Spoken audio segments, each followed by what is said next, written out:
Okay, good morning. We are in the afternoon. Good afternoon, everyone. Please confirm that you can hear me clearly. Good afternoon, Mr. Wasi.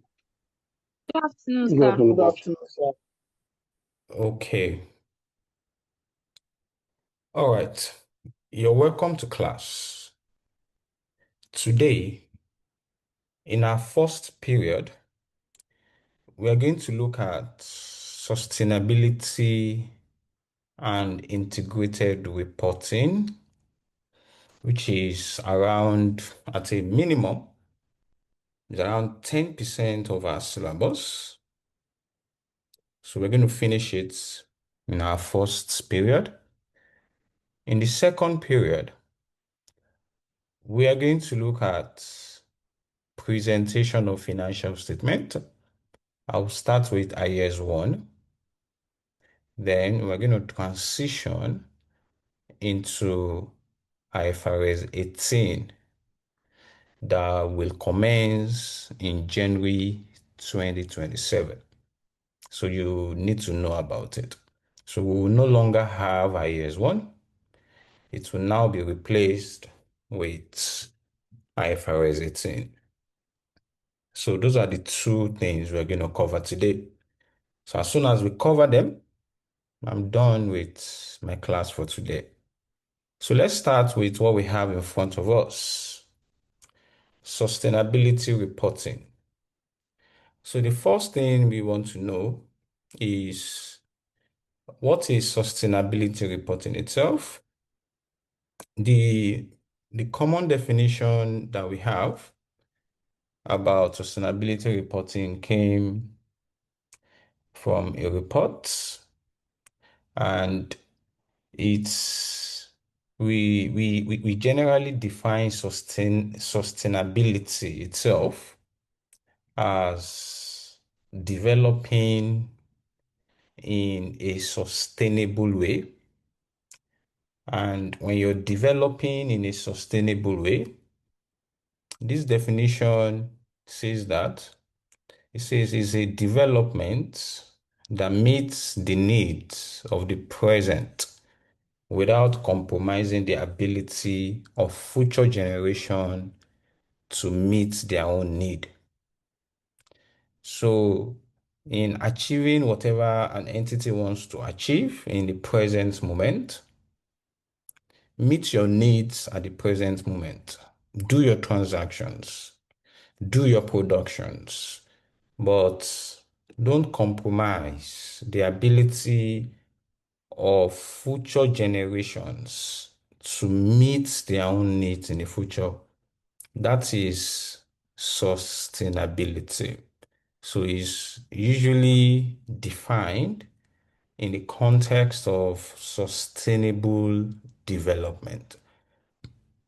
So the discussion we're going to be having will be discussed based and applied to businesses.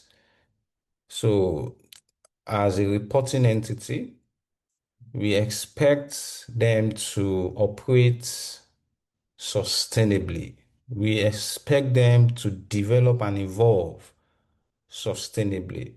How they do that and how they report those there are ways in which they have developed sustainably is exactly what we want to look at today. We're going to look at the process and all of that. So for a business, when we say sustainability, we're talking about running an enterprise in a way to create your value for the entity itself and the stakeholders without depleting the environmental, social, and economic resources upon which those values ultimately depend, which is similar to the earlier definition I've given. That as a business, you should create value. You should create value for your stakeholders. But in doing that, don't deplete resources, environmental social, and economic resources. Don't destroy the environment. Whatever it is that your business is, make sure that you're not depleting the environment. If you are into woods, you are a carpentry business, that you go to forest to cut down trees, make sure you plant another one. So that's you're not depleting the environment. Irrespective of the business you're doing, don't deplete the environment. Social. Sustainability is beyond environment. Social as well. The people that work for you, don't drain them mentally. Don't cheat them. Don't prevent equal opportunities. Social. So don't deplete environmental, social, and economic resources that you are using to build your value. So those resources that you use to build your value, don't deplete them.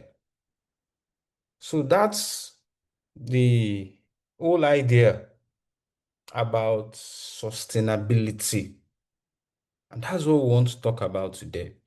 So a business that's generating huge profit but is degrading the natural environment that it depends on.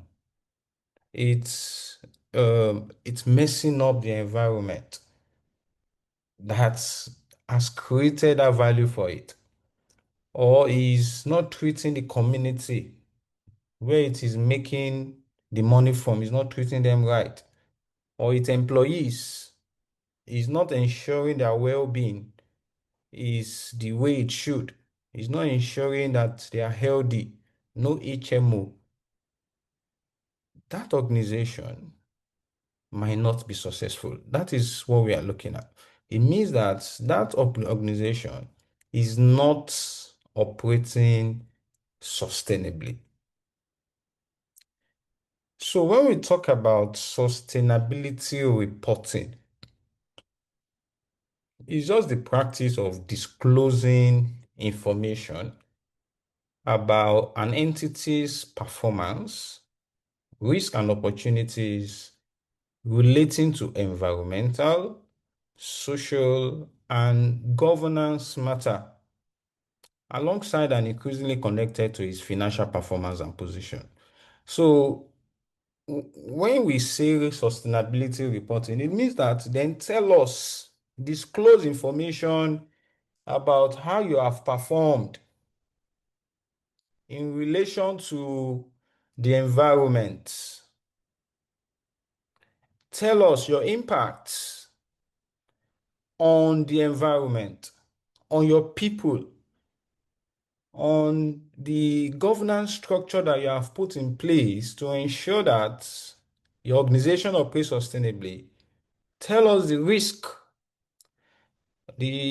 you're facing when you're trying to operate or develop sustainably, or the opportunities you have gained from all of this. So sustainability is disclosing those information about the impact that an organization's activities have caused on the environment, about your performance in relation to environment, your risk and opportunities in relation to the environment, social and governance matters.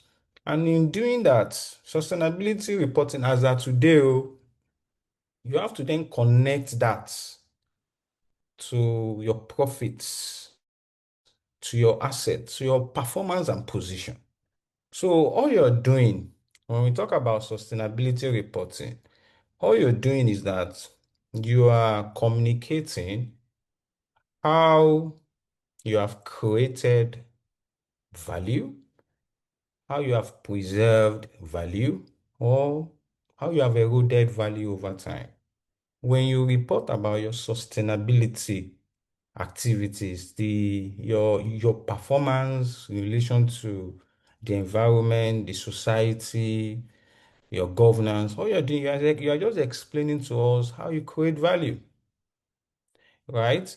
Because by then you'll be telling us the resources that the environment has provided to you. You'll be telling us how you have preserved those values. What actions are you taking to ensure that you don't deplete the environment, the natural resources, the natural environment, the social well-being of your people and your community, the internal governance structure that you have in place. That's what you'll be telling us. So sustainability is you communicating how you have created, preserved, and eroded value over time. Now, when an organization do this, why is this even important? Why do they have to do this? Because businesses, as you all know, is out there to make profit. They consummate transactions, they make profit. Why are we now bringing in issues around ensuring that they develop sustainably, ensuring that they communicate information about how the activities, how they have performed, the risk they are facing, the opportunities they are facing in relation to those environment, social, and governance issues in such a way that we then now know how they are creating value, how they have preserved and eroded that value. Why does this matter? We categorize this into three. Okay. Why sustainability reporting matters? We categorize it to the entity itself, to investors and lenders, who are the primary users, and also to the society and the environment. See, when an organization reports about its sustainable development, about its activities on the environment, what it does to itself is that it will then be able to identify and manage risk that can actually affect its ability to even continue as a going concern, whether regulatory, whether physical or reputational risk. Because by the time you are conscious of your activities on how it affects the well-being of your staff, you might be identifying some reputational risk. Because if you're not conscious of that, there are some actions you'll be taking that are detrimental to your going concern. But you'll be able to identify those early. If you are conscious, if you are reporting those your impact or physical risk. You see, there are some activities that can cause natural disaster, that can cause sea level overflowing, that can cause a lot of natural incidents that human effort might not be able to avoid. But when you report about your activities, your performance, risk and opportunities relating to this environment, you might be able to deter them before they crystallize into financial losses. So ultimately, when an organization identify this risk early, it will help them lower their cost of capital because investors' confidence will be increased that this entity is thinking about the future. So they can easily invest at even a lower cost. The interest they require from them will be lower because they become a trustworthy entity. And of course, it helps the organization itself to plan for the long term because management would then be able to think systematically about the risk and opportunity beyond the present moment. Because it's thinking about what is my activity, what's the impact of my activity on the environment? How have I destroyed am I destroying the environment? What's the impact of my activity on my people? The way we are operating now, are we taking care of our people? Are we ensuring equal opportunity? Would these people want to work with us for the long term? Right? Sustainability reporting ensures that. So, in a way, it supports better long-term strategic planning for the organization.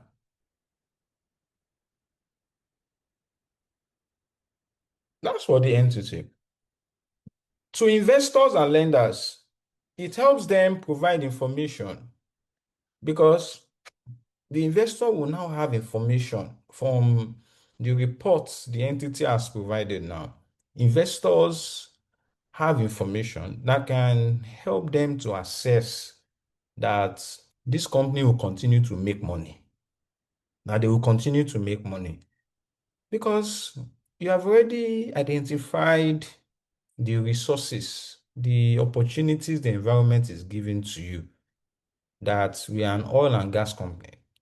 We have an OML license. This is where the offshore, whatever, where we extract the mineral resources. And this, we have identified it. And this is exactly what we're doing to ensure that these resources, we don't deplete it, and also we don't destroy the environment where we are operating. We don't, because we are extracting oil in this field, we then don't think about the community. One day the community can revolt and cause problem for us. But when we report this, it shows that we are conscious about our continuity in that field. And the investor, from the report they are reading, then knows that this company, with the way they are operating, money will continue to flow. Money will continue to flow. So the investor, it makes the investor know and assess that the money this company is making is sustainable. It's something that they will continue to make into the foreseeable future. And to the society and the environment, it shows that the organization is accountable, right?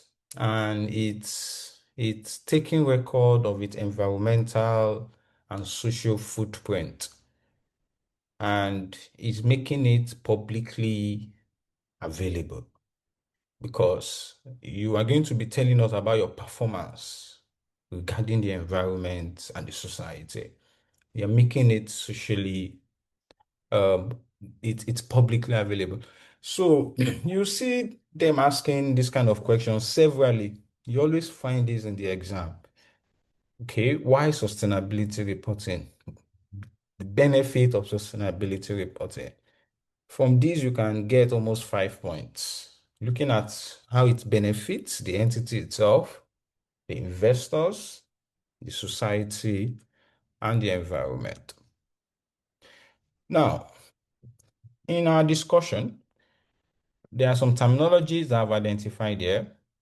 Number one is, I've mentioned sustainability and I've explained it very clearly. Now, what we are looking at here is that ensuring that an entity meets its present needs without compromising the ability of future generations to meet their needs. We have defined that above. And typically, the focus of sustainability is in three areas: environmental, social, and governance factor. So these are basically non-financial factors that are used to assess an entity's performance and risk. Okay. And the environmental factors are matters such as emissions and resource use. Okay. Majorly, maybe carbon emission. That carbon dioxide, and the way and manner in which they use the resources that nature has provided to them. That's environmental. Social factors cover matters such as labor practices and community impacts, while governance factors covers issues such as board oversight and business ethics. Okay, do they have proper structure? Are they conscious of it as an organization? Do they have somebody responsible on the board that, guy, you are the one in charge of sustainability, to ensure that we track our environmental factors, social factors, and governance. So that's governance. And so when we say ESG, you will hear about ESG. That's what we call sustainability now. Report that to us now. That's sustainability. As we move on, everybody here already knows or have heard about materiality.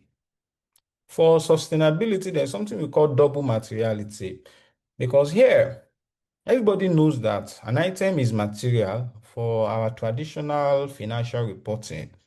We say an item is material if its omission or misstatement will affect the decision that user make on the basis of those decision.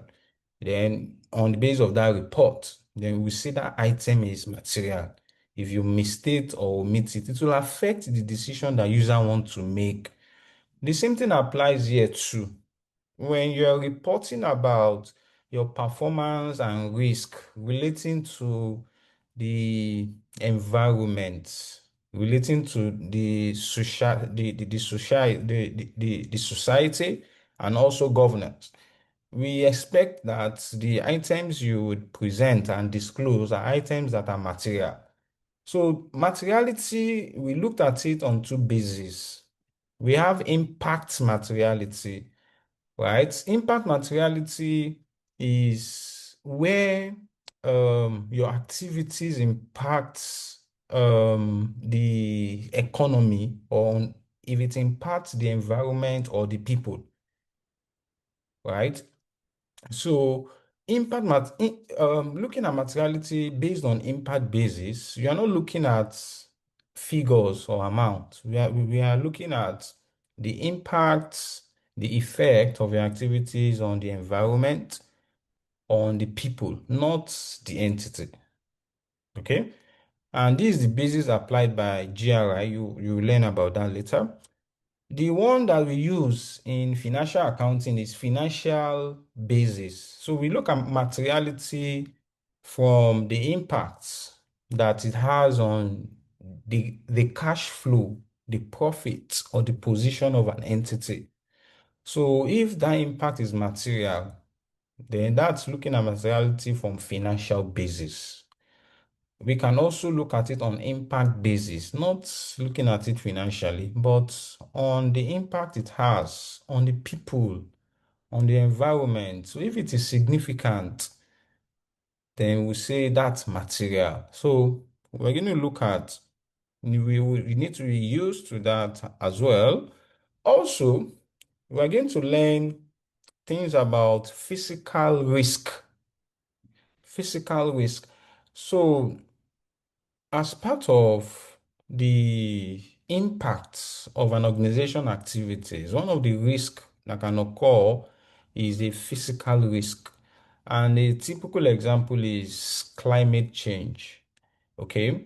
When our activities affect nature, it can bring about a lot of natural changes in the physical structure of the environment. Okay, like there could be, let's say earthquake, for example. That's physical risk, right? And when there is earthquake, the impact of earthquake is that maybe it could damage the asset of an organization, right? Maybe it could render their asset unusable anymore, that they cannot use it. So we are talking about the physical effects of that, your lack of sustainable development, right? If the climate should change, what are the physical effects it can have on the entity? That's physical risk. And we could also have transition risk, right? So this one is different from physical risk.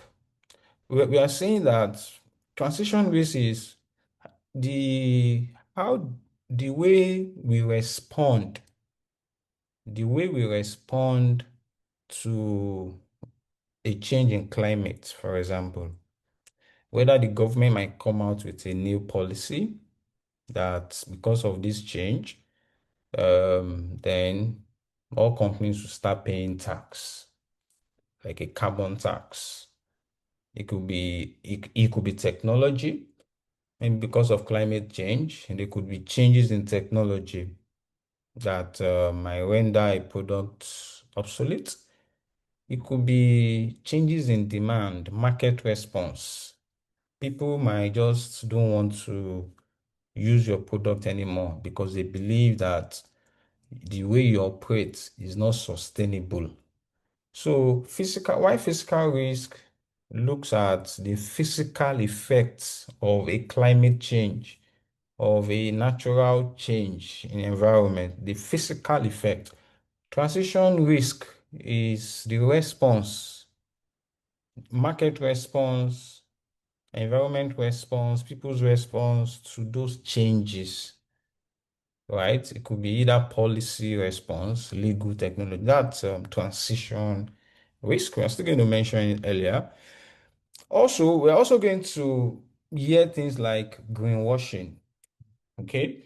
So you hear organizations because they have said you should present about your sustainable activities, how you have been treating your performance relating to environment and society.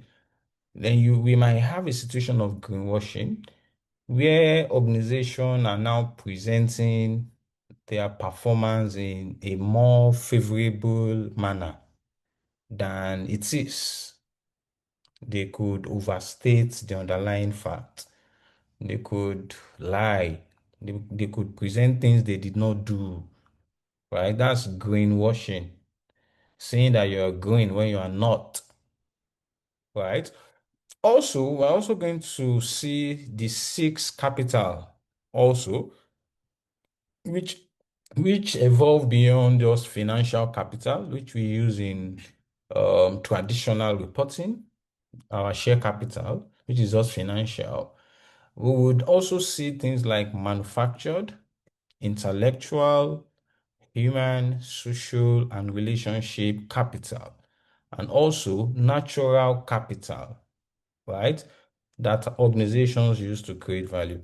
I can't count the number of times I can have asked this one. They'll just ask you, list and explain the six capitals in sustainability reporting.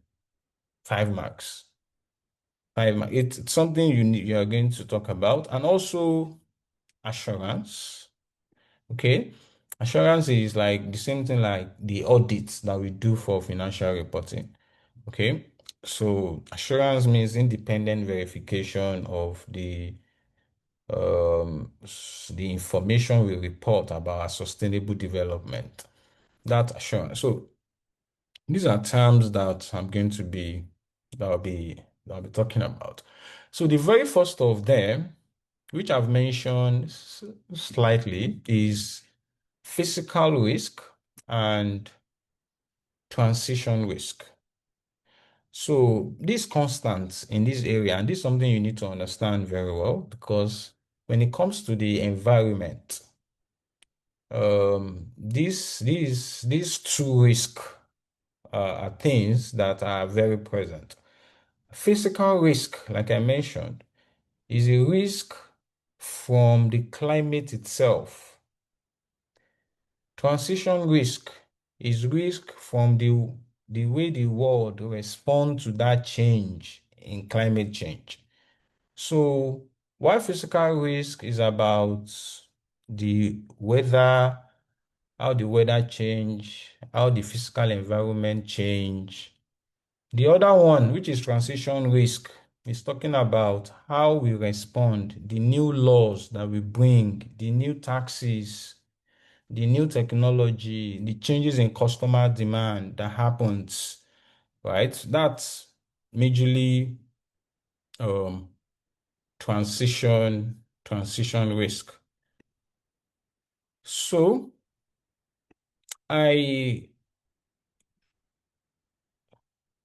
okay, I gave some differences between the two further in case it's asked in the exam, so you're able to, in a simple manner, explain to them that for physical risk again, this basically deal with the physical effects of a changing climate, if there's a risk, changing climate, the physical effect.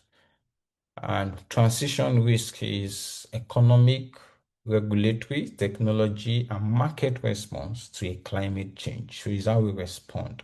That's transition risk. So for physical risk, these are examples of it.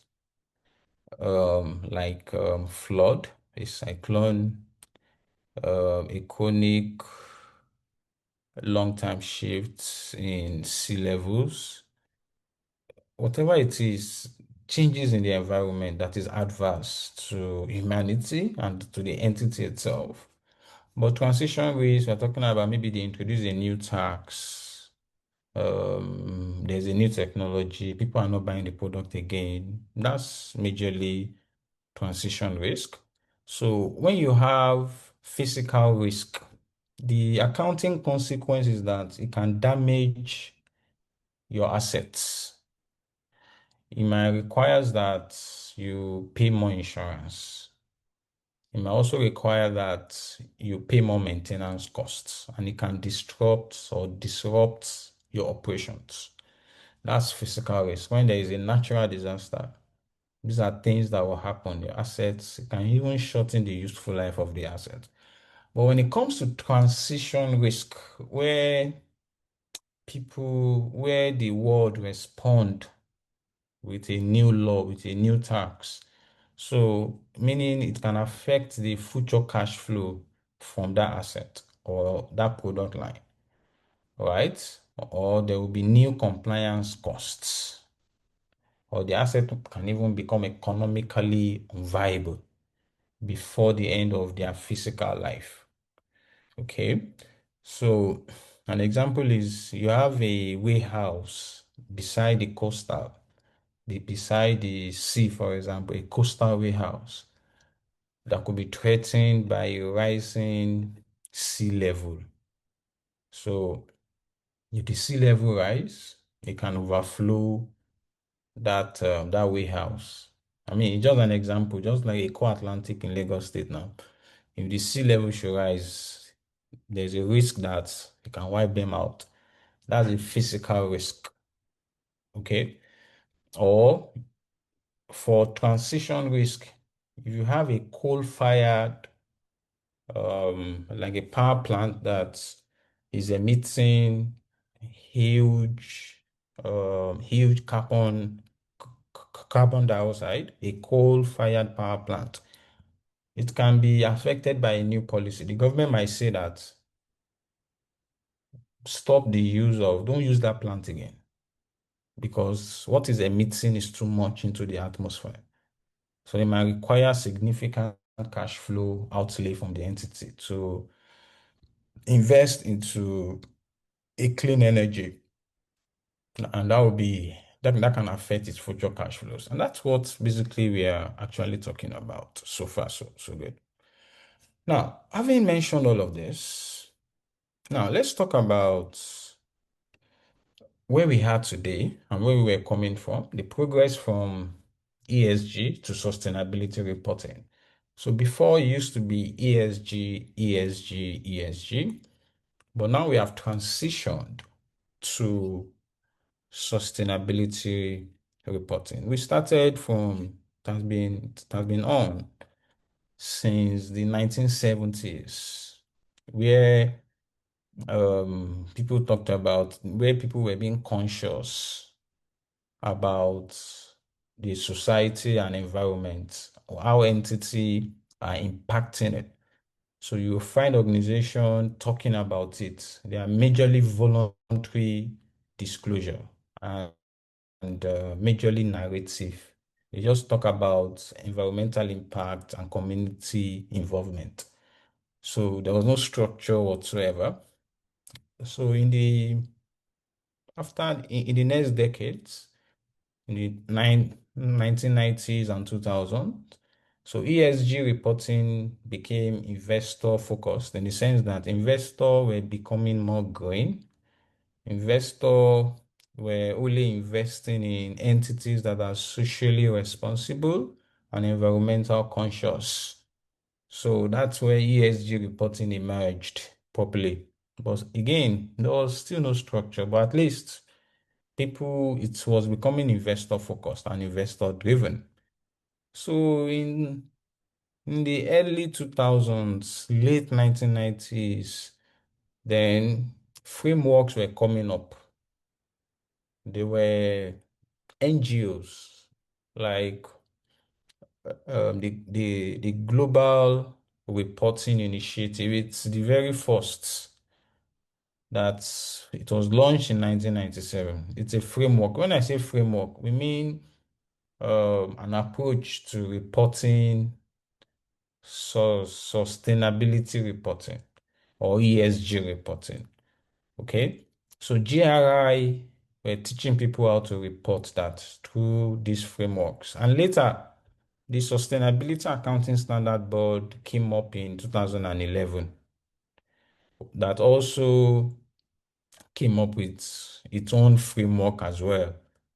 It came up with materiality and how people should measure their impact on the environment and all of that. So it was becoming popular. Now, by 2020,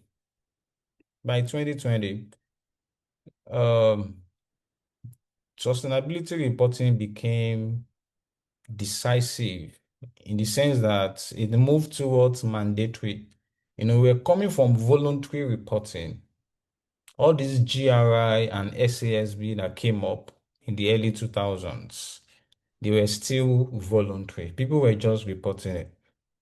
Now it became mandatory, and there is now a standardized way of sustainability reporting, which culminated in the establishment of the International Sustainability Standard Board and the issuance of the first two standards in June 2023, which Nigeria has adopted anyway. So from this period onward, sustainability is now becoming to be converged with financial reporting in terms of its structure and enforceability. Okay, so look at it. So that's the trend. We moved from voluntary to mandatory, right?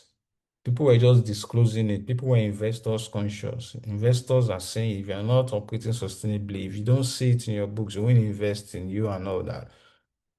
There were voluntary frameworks like GRI and SASB that came up with how people should report their impacts, how they should measure it, metrics and targets, how they should measure it, the targets they can have. Now, what we have today is a mandatory reporting of sustainability or of sustainable development. As it is in Nigeria now, by 4th January 2027, the mandatory reporting will commence for entities in Nigeria. We're going to get to that place. So that's how we transitioned, how we moved as far as sustainability is concerned. Now, sustainability, does it have impact on the financial statements and also on disclosures? Of course, yes. So, we often think that sustainability is something that we put in the notes or in disclosure at the back of the annual report, that it is disconnected from the figures that we have in the financials. But the reality is that many of the sustainability related risks, they have direct and quantifiable impact on line items in the account. So for example now, if you look at items like provisions, okay, some of these provisions are arising from environmental and sustainability related obligations because I've not taught you IAS 37, but I will teach you IAS 37 that an entity is expected to make a provision when there is a present obligation arising from past event and which will result in an outflow of economic resources and which the entity has to settle, and they can reliably measure it. You see, issues around sustainability, like the physical risk I mentioned, for example, or even the transition risk. So, sustainability and environmental matter, they create this kind of obligation where an entity will have to make a provision. So, sustainability reporting is strongly linked to the financial statement itself. That the line item in the financial statement is as a result of reporting on sustainability. So it has serious impact. It's they are interwoven. So I gave an example. This example I gave you will be more meaningful when I teach you instead some, but let me just look at it with you. So there is a mining company. It constructs an extraction facility at a cost of 2,000 million, that's 2 billion. And under environmental legislation and consistent with the company's own published decommissioning policy, it is obliged to dismantle the facility and restore the sites once mining operations cease in 15 years. Management estimates the future cost of this restoration at 450 million in 15 years' time. If they discount it to its present value using an appropriate rate, it will give an initial provision of 180 million. Okay, so these are sustainability issue arising into the entity making an estimate of future obligation, which they have to pay. So resulting in them making a provision of 180 million. So when I teach you IFRS IS 37, you see that that 180 million will be recognized as a liability or a provision immediately, and there will be corresponding debits to the cost of that facility itself. The costs of that facility will be depreciated over the useful life of the asset, but the provision is not static. The provision will be increasing through time, through unwinding of discounts over time. So I'm going to teach you this better. What I'm just trying to show here is that sustainability really do have an impact. When you're reporting on sustainability, it's linked to the financial statement, not only provision, also impairment of assets also. I've not taught you IS 36, neither have I taught you IFRS 9. But you are going to learn that when an asset recoverable amount is higher than it's higher than when an asset recoverable amount where it's not up to its carrying amount, okay?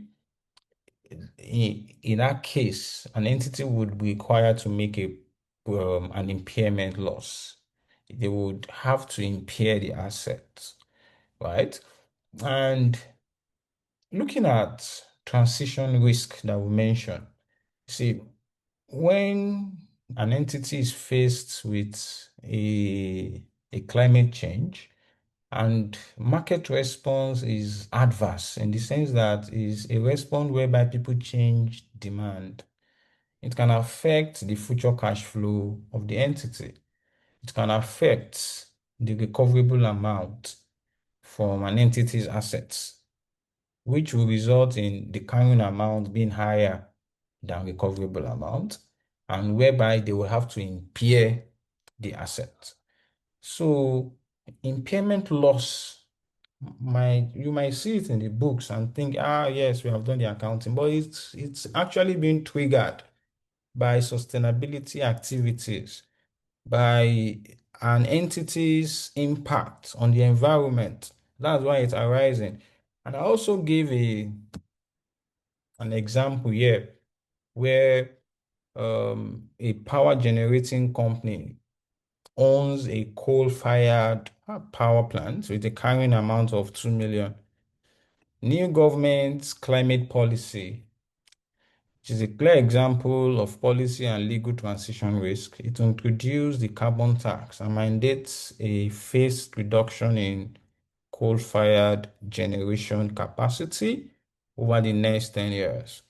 Management revises its cash flow forecast for the plants to reflect three consequences of this policy: declining output as capacity is progressively phased out, additional carbon tax costs on the output that remains, and a shortened economic life for the plant overall. Discounting these revised cash flows give rise to a value in use of 7.5, which management determines exceeds fair value less cost to sell and therefore used as the recoverable amount. Now, since recoverable amount is now less than carrying amount, that means there's an impairment loss of 1.5. So 4.5 might be triggered by sustainability reporting. That's why we are calculating impairment loss. I also gave one more example on changes in useful life, which is driven by physical risk. I explained that a change in climate can result in a physical risk, which is the physical effects that changes in climate would have on an entity's asset. In such cases, it can shorten the useful life of an entity's asset, which will result in changes in useful life and also the resulting depreciation that you calculate on that asset. So it really does have effect on the numbers in the financial statement. And I gave some examples here as well and some summary. In furtherance to that, beyond sustainability reporting having impact on line items in the financial statements, also in the notes, narrative reporting for disclosures also, sustainability impacts those as well, because narrative reporting, it covers qualitative forward-looking or items that are not yet quantified as far as sustainability reporting is concerned. So, but we can disclose them in the financial statement as part of our notes. Okay, so in the notes, you see the entity disclosing them under their strategic report and management commentary.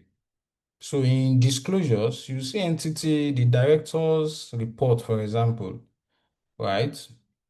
They would, in their strategic report, you see them talking about their business model, their strategy, their principal risk, the uncertainty that they face. You see them in the notes, in the disclosures, or in the narrative section of the audited report. It's usually the beginning before we get to the notes part. Also, they talk about principal risk and uncertainties that they face. Also, you see in the chairman's statement, he will talk about the total macroeconomic environment of the entity, their sustainability ambitions, their strategy, also in the director's report. So these are places where you would see organization. So sustainability reporting definitely do have an impact um on the financial statements. And it's critical, like we have mentioned, because by the time user looks at this, it comes in as an early warning. People are then aware about risk that an entity is facing that can affect their ability to continue to operate as a going concern. And I did a little extract here of how the report, of how they actually talk about it. This is from a financial statement under the chairman's report. of statement. It talks about that climate change presents both physical and transition risk to the group's operation. The directors consider that a sustained increase in temperature in the group's principal sourcing regions could reduce crop yields among key agricultural suppliers, which will result in increasing input costs over the medium term.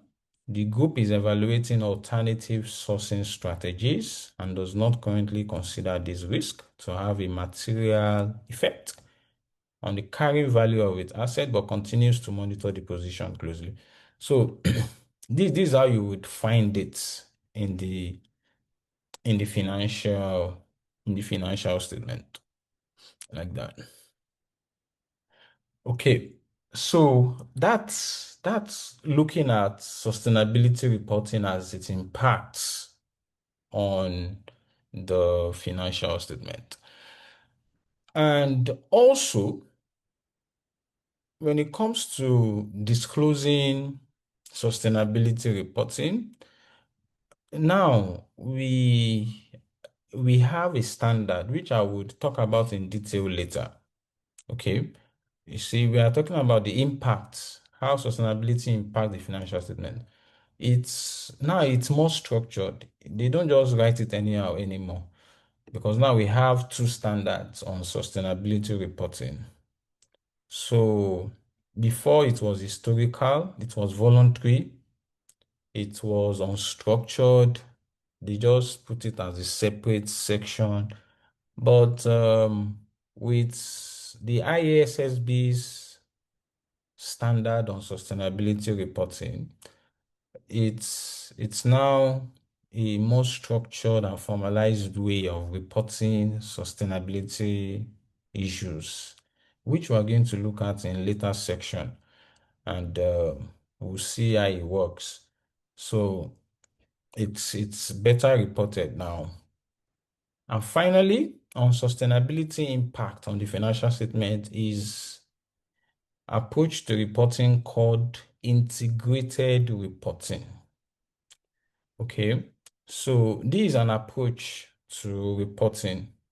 Now, with sustainability reporting, a lot of organizations now, the way they now report is integrated.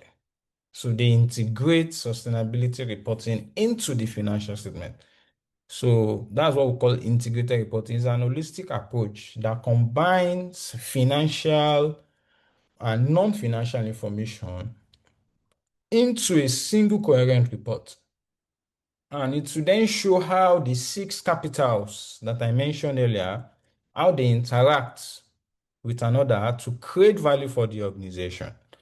Okay, the six capitals: financial, manufactured, intellectual, human, social, relationship, and natural capital. So it's a lot of organizations that report sustainability uses this approach. They integrate their sustainability activities, the disclosure of sustainability activities into the financial report, and they show us how the six capitals has helped them to create value over the short, medium, and long term.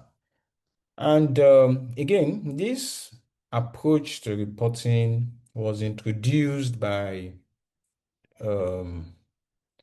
they have a framework, they call it International Integrated Reporting Framework, which was issued by International Integrated Reporting Council, but they are no more.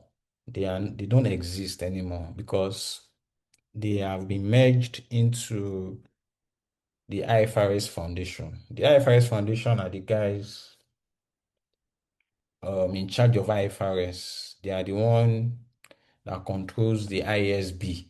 Okay. So they were merged with IFRS Foundation in 2022. Right. So is now placed alongside with the mandatory disclosure standard. So integrated reporting framework is principle based, just like the IFRS. It's just an approach to reporting where an entity should sustainability reporting and financial statement integrate them together, and also explains the concept of the six capitals. So the focus of this integrated reporting is just to, in fact, the framework central concept is value creation, right? Take us through the process by which an organization's business model takes input from the six capitals. It transforms them through its business activities and produces output and outcomes that will in turn increase, decrease, or transform those capital over time. So an integrated reporting tells that story. If you pick a Dangote report, just like we don't have the luxury of time, I will have shown you Dangote reports, and since 2020, 2019, does this. It tells that story. It shows you that process. You will see a Dangote report will tell you that process, that these are our business model. If you check their report today, tell you these are our business model. These are the capitals that we use. These are our activities. This is what we have created. This is our output. This is where we operate. They would show you that story, how they have transformed the how their business model takes input from all the capitals and using their business activities produces output where value are created. So it showed you that it shows us that connects, right? That's incredible reporting. So instead of presenting financial result and sustainability information as separate, disconnected section of an annual report, it connects it together. It connects it together. So the six capitals I've been mentioning, these are these are very simple, straightforward definition of them. They have asked it, they could ask it in the exam. So first one is the financial capital. So when you say financial capital, it means the money, the pool of funds available to the organization that they obtain through financing or that they generate from their operations. Okay, like equity and debt or revenue or retained earnings. So they use it to produce goods and provide services. Beyond that, there is also manufactured capital, which are manufactured physical objects available for use in production, like factories, equipment, road, and buildings. I mean, without roads, a lot of productions will not take place because how will raw materials get to the factories? How are you going to move goods? So manufactured capital is critical, right? Integrated reporting wants you to explain that it's not, you just gloss over it as if it does not exist. They are capital. They help us to achieve organization's objective. There is also intellectual capital. There's also intellectual capital, which are organization knowledge-based intangibles, like their patents, uh, like their softwares, their their licenses, the brand name they have created over time. Is their intellect, what they have been able to build, and they have patents on them, their softwares. Also, human capital, their people, the competencies of their people, their capabilities, their experience, their motivations to innovate, right? As a result of the trainings and leadership developments that they have built into them. These are capital too. There is the social and relationship capital, which is the institutions and relationships within and between communities, the relationship that they have with their customers, the government, the community is also a capital. If an organization have good relationship with the government, that's why you see a Dangote that is at any point in time during election, he always position himself towards the likely winner. At the very beginning, he'll be moving to left, he'll be moving to right, moving to. By the time he sees that this is the guy that is winning, he will quickly. He's trying to build his relationship capital because a single government policy can change the trajectory of his business. It will change everything for him. Also, there is natural capital, which are the environmental resources, right, that enable an organization to be prosperous, like water, mineral resources, air, land. I mean, different shapes and forms of resources that exist, biodiversity in the universe. So they really help organization succeed.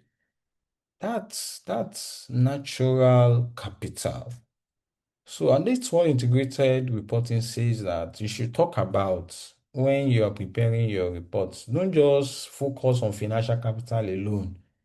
Don't just focus on the number. Tell the story about how this capital, the input you get from this capital, how your organization processes has transformed this into outputs. Tell us the story. Show us that process. That's integrated reporting. So it introduces a way of integrated thinking. Okay. So integrated reporting is, yes, you tell the story, but integrated thinking is internal, is inherent within the organization.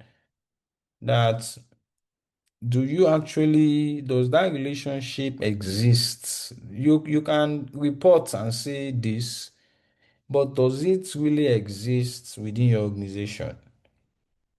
Does that is does that connectivity exist between how you use the capitals, how you integrate them in decision making to output level and all of that, which is what integrated reporting wants to introduce for organization. So integrated reporting is not the same as sustainability reporting. They are different.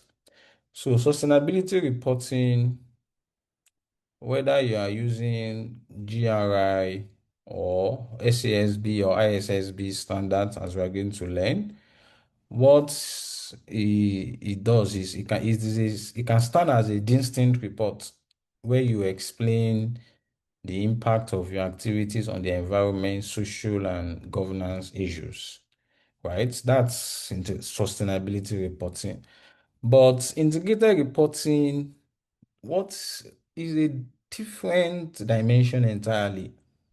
What integrated reporting is doing is saying that it's an approach to reporting where you're going to report your sustainability activities, your financial activities, report them into a single coherent account of how you have created value over time. Let's see it in a single document.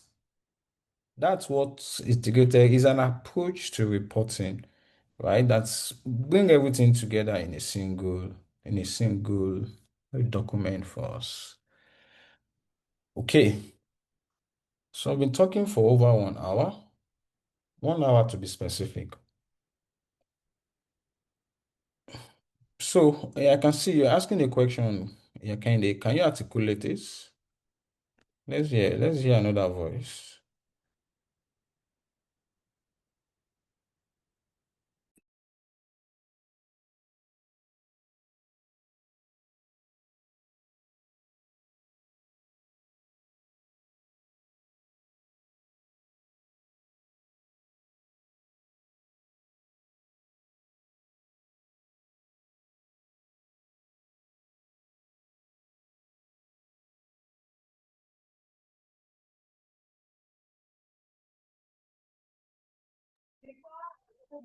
Hello, sir. Hello, sir. Yeah, hello. Yeah, hello, sir. Could you throw more light on that six capitals as regards to sustainability reporting? Okay. Yeah, could you throw more light on that six capitals? All right, I will. I will throw my light on it. But I would love somebody, any one of it, to speak to that, just to be sure that you are following us. Yeah, okay, go ahead, Candy.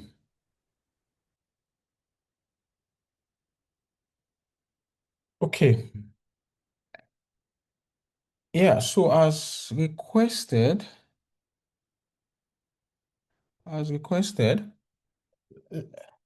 now these six capitals is emphasized under integrated reporting. So, like I mentioned to you, integrated reporting is an approach to reporting where an organization is encouraged to present both their traditional reports, which is what we have been learning how to present an annual report, integrate your sustainability reporting within them. And in doing that, make sure that they flow. It has to be a logical, coherent flow of events.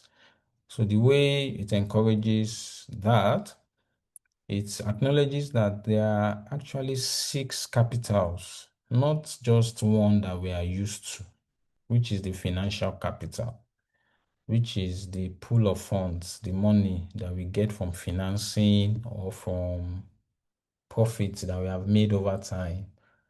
Okay, which is financial capital. It's identified other forms of capital as well, like manufactured capital, which are the roads, like the infrastructure that enables production,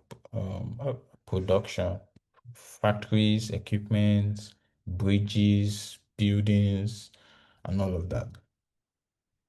To intellectual capital, which is the patents that we have, our brand name, license that we get from government, our softwares.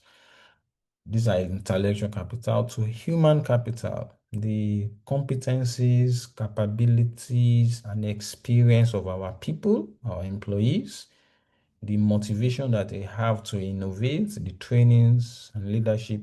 These are human capital. And also social and relationship capital, which are the goodwill that we have built or trusts that we have built with our customer. If customer trusts you, it's a capital in itself. Community goodwill is a capital in itself, right? Or you have good suppliers relationship or good government relationship. It is a capital. These are social and relationship capital. Or natural capital, the mineral resources that we have, the lands, water, air quality, all of these are capital. So integrated reporting is saying that acknowledge, explain all of these capital, how you have used them to as inputs into your business processes and activities, and how they have helped you to create value over the short, medium, and long term. That's the story that they want us to paint. So if you paint that kind of story, you'll be able to then identify how you have been depleting the environment, because the environment itself is a capital. Because when you are explaining, all of this capital already covers environment, it covers your people, which are social capital. So sustainability indirectly will be imbued. So it's just ensuring the organization acknowledges that these environmental matters, social matters, governance matters, they actually help to create value. So if you don't manage them properly, it can equally erode value for an organization. And that's what sustainability reporting wants us to do. So an organization should then think integrated to appreciate the fact that most of these things are not in isolation. They are actually resources, they are capital that helps create value for you within the organization. Don't think it's just the money you bring into the business. No, no, it's beyond that. Your people, the natural resources, the government infrastructure, they are also very important. Okay. All right. Now, let's move to, okay, Kendi, you are raising up your hand again. You can Oh, talk. sorry, my network is bad. So I left the couch. Oh, okay, your network is bad, truly.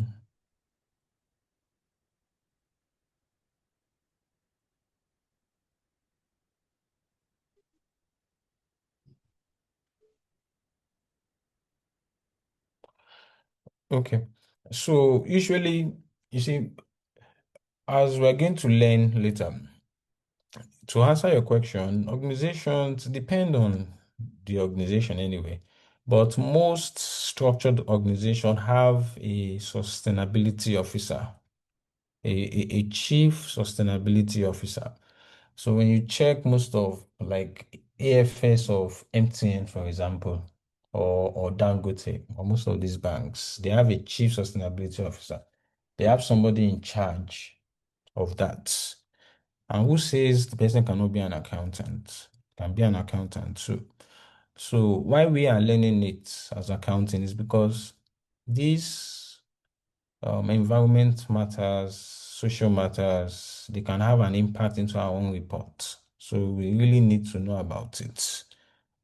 We need to push management of our company to be aware of it. And again, sustainability issues is not generic. It's not generic. It depends. As we're going to learn, we are not there yet. When I look at those standards, it depends. The impact company A has on the environment is different from the impact company B has on the environment. Okay. So what's happening to everybody's network today? Sandra too said that network is bad. My own network is not bad though. My own network is good. So any along that you wanted to say something. So let me open the Yes, sir. floor. I wanted So, to. so I'm opening the floor for comments for the next 3 to 5 minutes before I finish up. So any along that, please go ahead. Yes, good afternoon. I'm actually looking at this just transparency reporting and integrated reporting. In, we have different types of company, or let's say different size. We have different size of company. So, um, this sustainability reporting and integrated reporting, are they required by law or for all companies, or there's a set of company or a size or some sizes of company that are required to provide these reports in their financial statements? Or that's what I want to. If is it something that they must, or they should, or they may, and the size of the company, is it determined by the size of the company by law Okay, good or question. standard? Yeah, so as at today, which we are going to look at it soon, it is not mandatory in Nigeria yet. So we have standards, we have structured standard, like I mentioned earlier when I started the class, for reporting, sustainability matters. Yes, sir. So for reporting sustainability matters. However, um, it will become mandatory from January 2027. It becomes compulsory. And they did not specify the size of companies. It's mandatory for everybody, right? That's sustainability reporting. So what integrated reporting is talking about here is just an approach that you can use to prepare your annual reports in a way that the sustainability matters flows naturally into your annual report.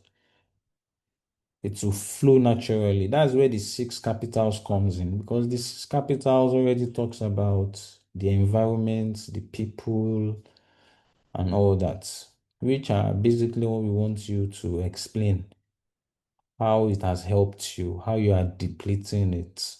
So, ingredient reporting, I mean, most organization, if you adopt the IFRS S1 and S2, automatically you have to present your annual report in an integrated way, which is integrated reporting.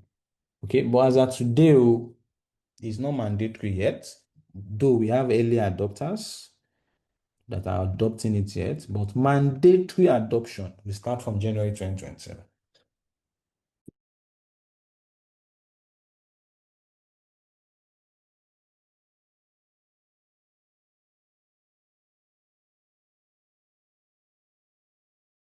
Yeah, shall I go ahead? Yeah, good afternoon, sir. Yeah, good afternoon. So because I was actually going to, you've answered part of what I was trying to ask. It's still relating with this sustainability report. But the question I was going to ask before Enolonda asked this question is that if you are, now let's look at it holistically in Nigeria.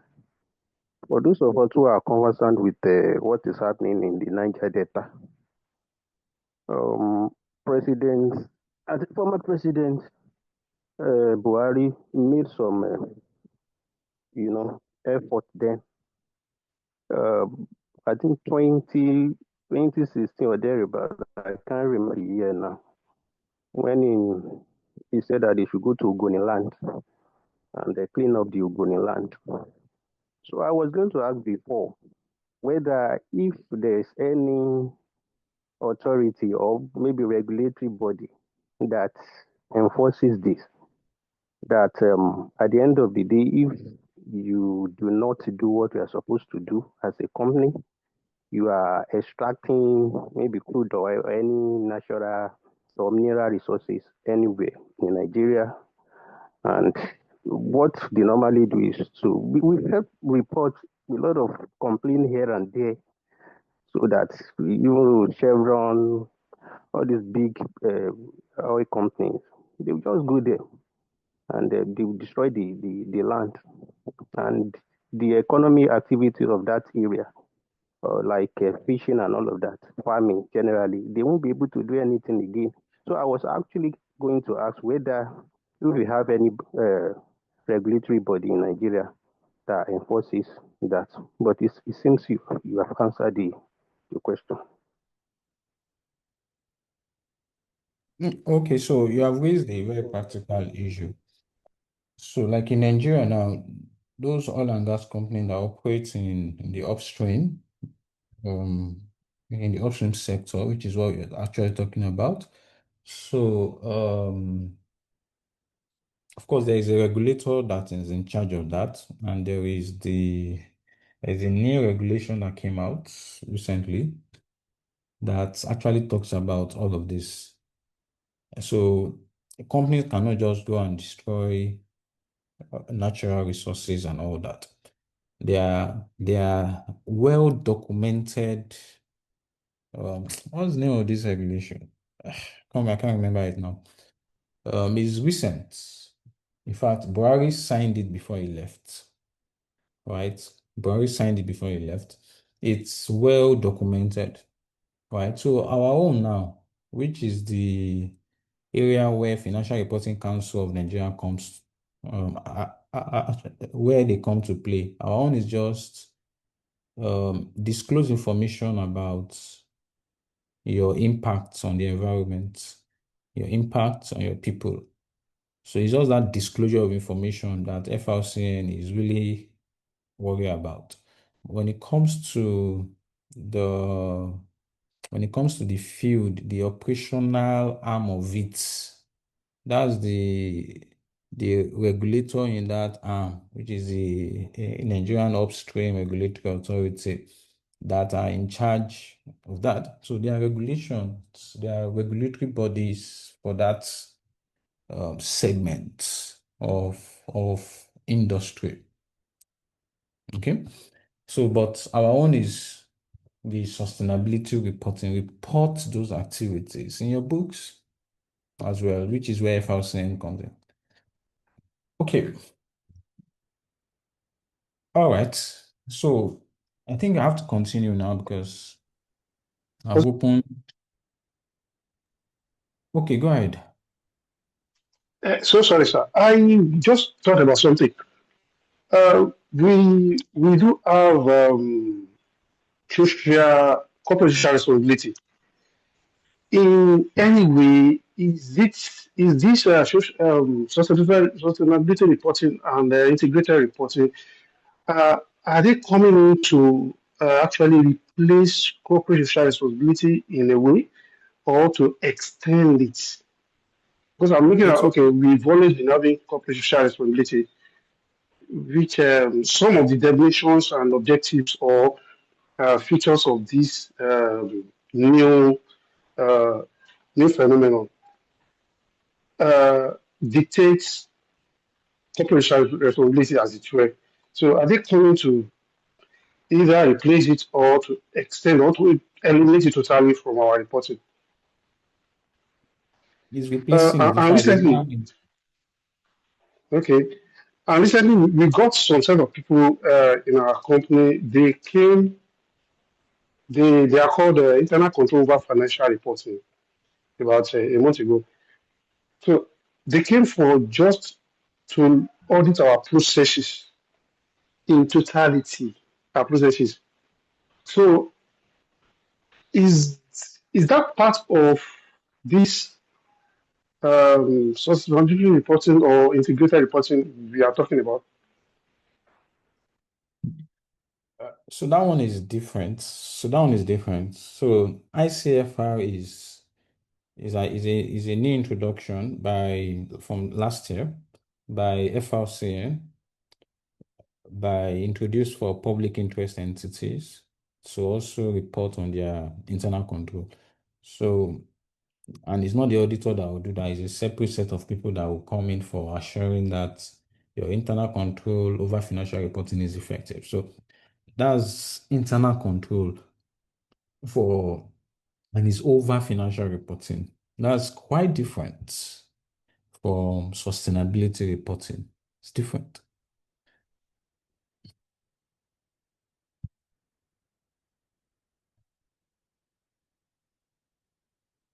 Okay, Oh, good hello, questions. sir. Yeah, please. Yeah, hi, love it. Thank you, sir. Sir, please, who are the regulators of this sustainability reporting and the foundations? How is it FRS, sorry, IFRS FRCN. or IFRS? Okay.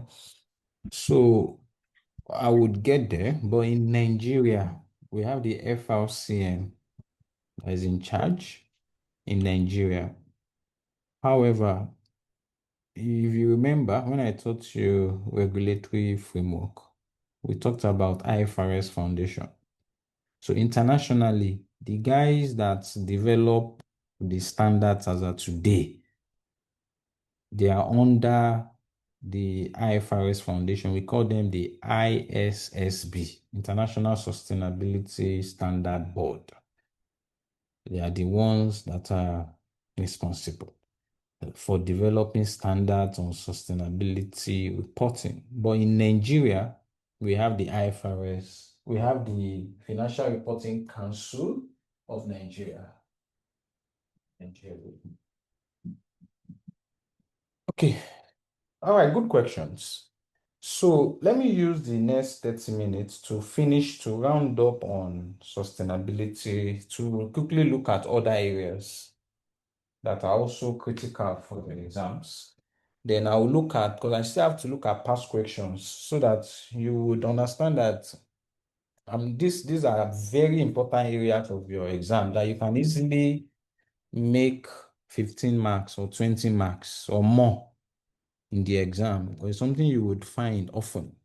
So let me quickly use the next 30 minutes to do that. Then we can discuss further so that by 5:30 I'll be done with this. Then we can move on to the next thing.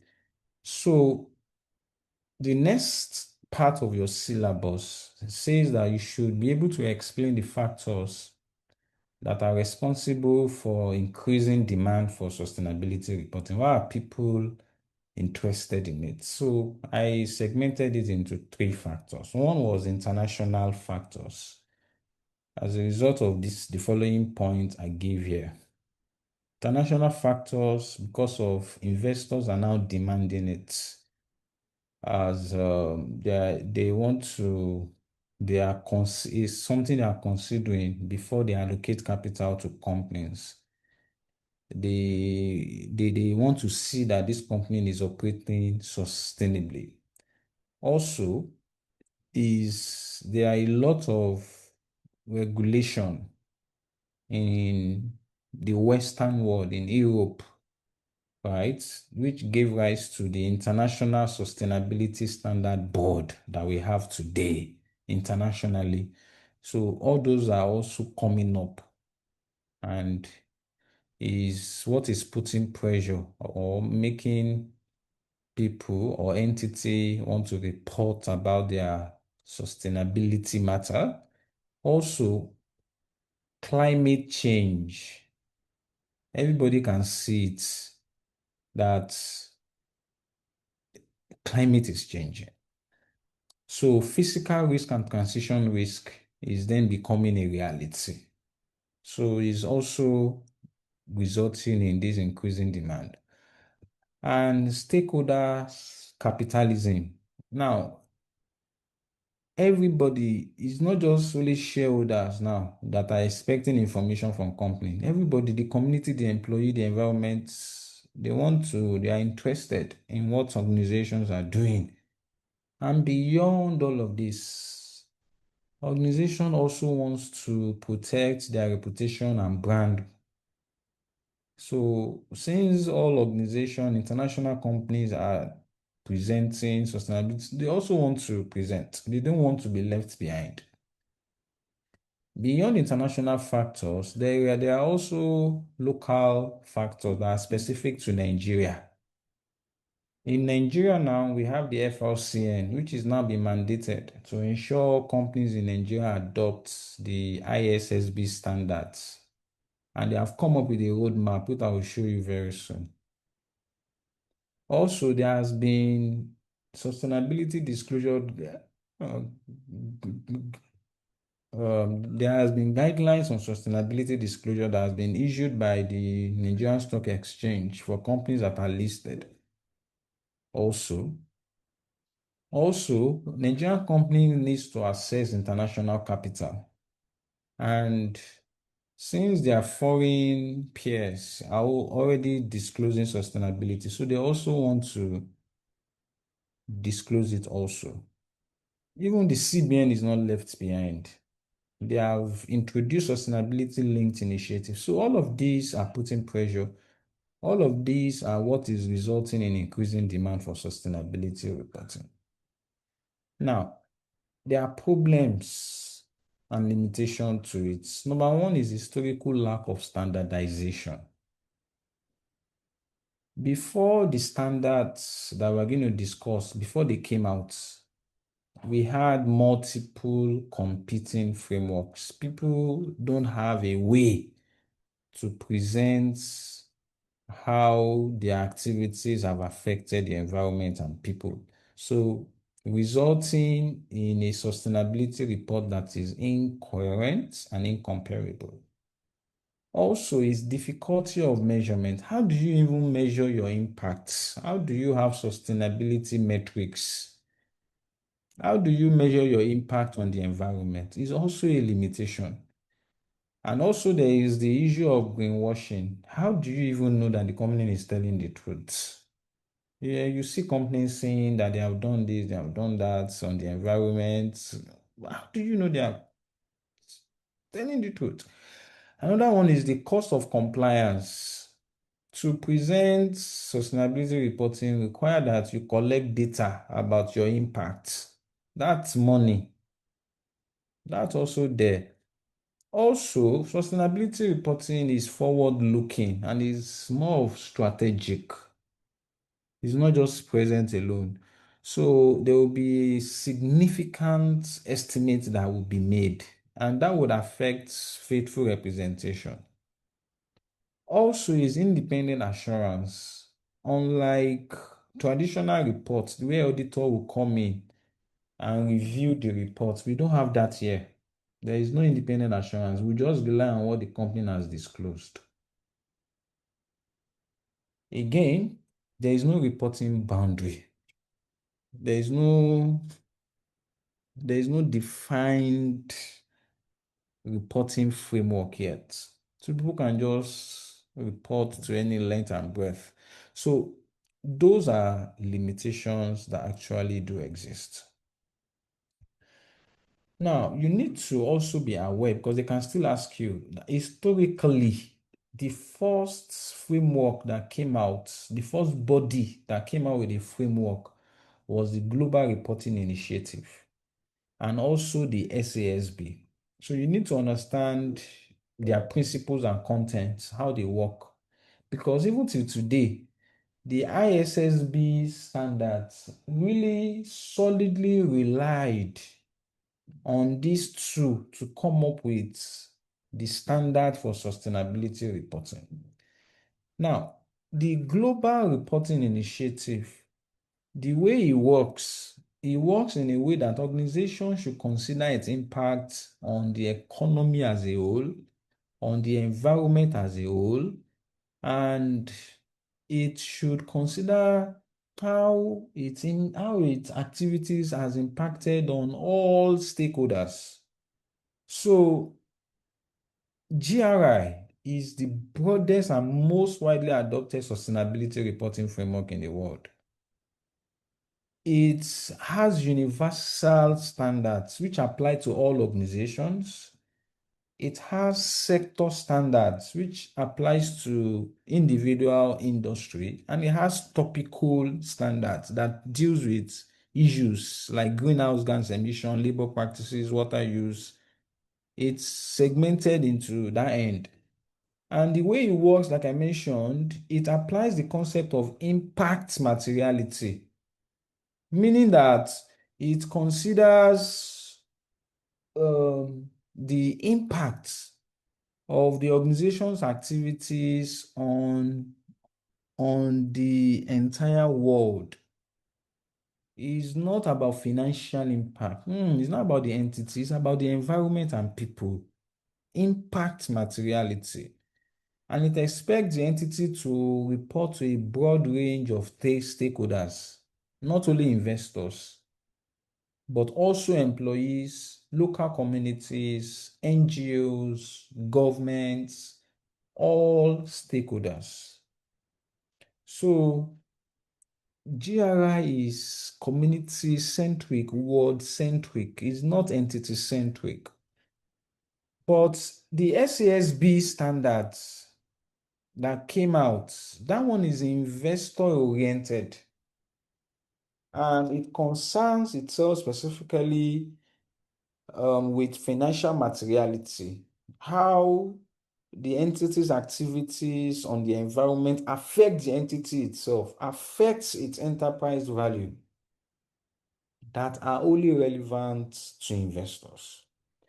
So also the SASB consists of industry-specific standards. It covers 77 separate industries. And it recognizes the fact that sustainability issues are different from each industries. it applies the concept of financial materiality, not impact materiality. So you see it only reflecting sustainability information that would affect the entity's financial condition, not the people. So it looks at that, this thing you're doing, it will affect your ability to continue as a going concern. How does sustainability matters affect the organization? That's how it looks at it. So its primary aim is investors and capital market participants, not the broader universe. Not the broader universe. So as of today, SASB was integrated into Value Reporting Foundation, which itself has been merged into IFRS Foundation in 2022. So all of those are not, SASB does not exist anymore. It has been merged, though its work is still alive. They are using it. It's still there. They are still maintaining it. But that body itself has now ultimately become IFRS Foundation in 2022, which gave rise to ISSB. So the body in charge of sustainability reporting now is the International Sustainability Standard Board. So I can ask, I think a long time ago they have asked this before. So you need to understand how GRI works and how SASB work, because the way SASB work is now the way ISSB, that's the line ISSB is flowing into, because that's where ISSB originated from. And it is the standards that ISSB developed that they are now evolving now. So all of these things I've said, I have summarized it for you in this table, which you can carefully look at. So under GRI, under Sustainability Accounting Standard Board, the way this one looks at materiality, this one looks at it as impact, the organization impact on the wider world. SASB looks at it as financial materiality, the impact of sustainability matter on the entities and its environment and its investors. So this considers the impact on the investor. The GRI primary audience is broad range of stakeholders. The other guy, SASB, is investor. GRI standard is structured around universal and top sector and topical. SASB basically structured its own standard industry specific and focused on 77 separate industries. As of today, GRI is still independent, okay, though it's now also working with ISSB, but SASB has been merged into IFRS Foundation that has now become the International Sustainability Standard Board. So it's worth looking at. Last diet or last two diet, this was the one they asked, the emergence of ISSB, because what we have today now is the ISSB, the International Sustainability Standard Board. That's what we have today. And like I mentioned, this board was established by the IFRS Foundation at the 26th United Nations Climate Change Conference that was held in November 2021.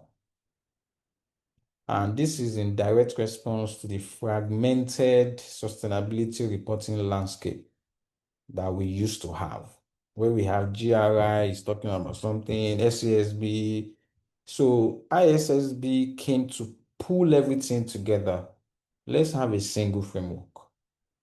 So its purpose is to develop a comprehensive global baseline for sustainability-related financial disclosure standards. And of course, it's built with the same rigor and discipline as for that we have for IFRS. Okay. So when they established the ISSB, the IFRS Foundation consolidated the technical work of three separate bodies. We have the Task Force on Climate-Related Financial Disclosures. I think this was in the Europe. Value Reporting Foundation, which is the SASB. And they also incorporated, which by then, of course, the SASB, and also the Climate Disclosure Standard Board. So the work of these three was what they brought together to use as orientation for how the ISSB would work. So as of today, as of June 2023, they have issued two standards. Okay. And entities are supposed to start reporting using these standards from January 2024. So I kind of asked you that you should talk about this, the emergence of ISSB. So you need to be able to tell us this sequence from how they were developed in 2021 to their purpose, to the bodies that made it up, and to the standards they have now issued. So I then did a summary of differences between, please give me 1 minute.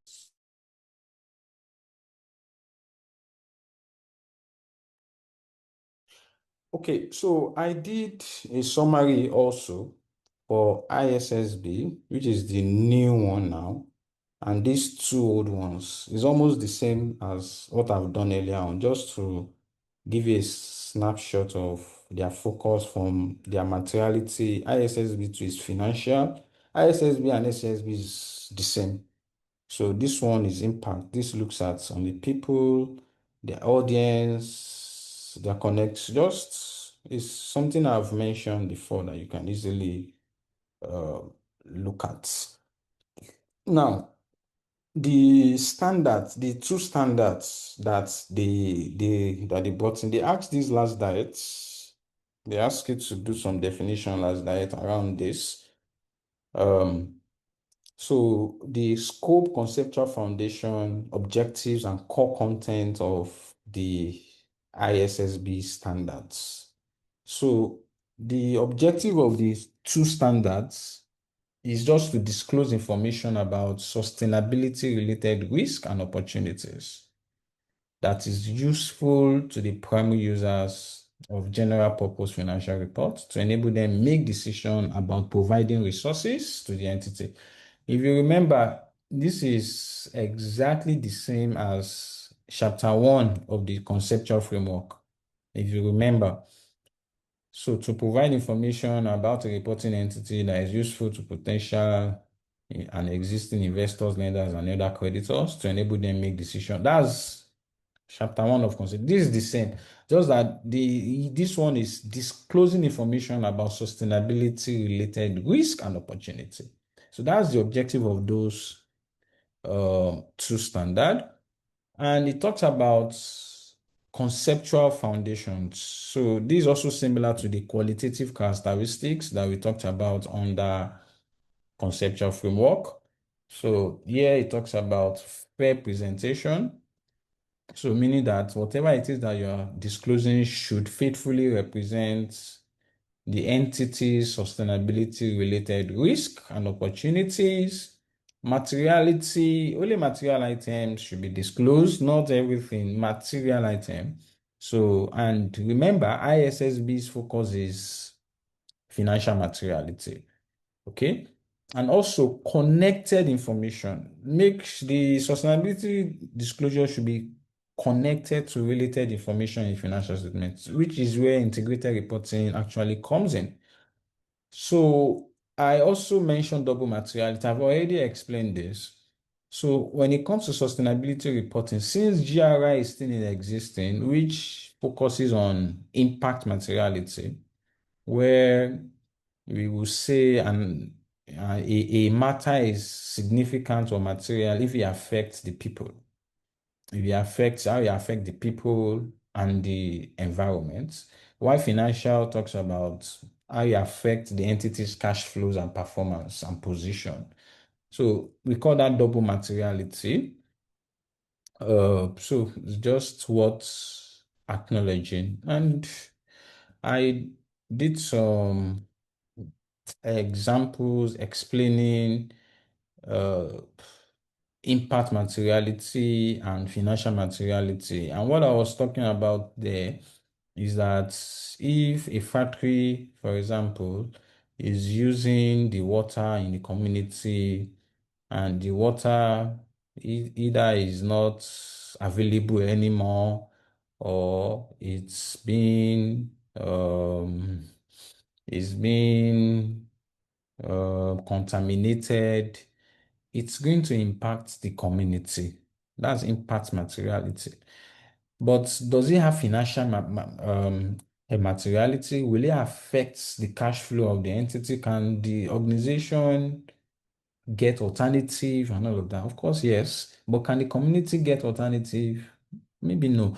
So that's double materiality, considering the impact on the environment and the entity, right? Why single materiality, which is financial, we only look at does it affect the organization? And that's all that really focuses on. Now, this one is also another important part. The way the sustainability standards are structured and developed is developed around these four content areas. So, and they have asked this before too, if I remember vividly. They have asked this before too. So they are developed around these four areas. And what are they? One is governance. So when you are presenting your sustainability report, tell us about who is in charge in your organization. That's governance. Second is strategy. Tell us how you are identifying the risk and opportunity. How?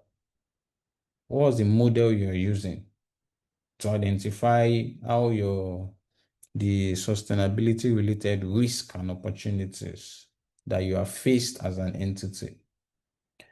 You tell us about your risk management. Do you have a robust enterprise risk management? Have you incorporated this sustainability related risk and opportunity that you identify under your strategy? Have you incorporated it into your enterprise risk management? How do you intend to manage this risk?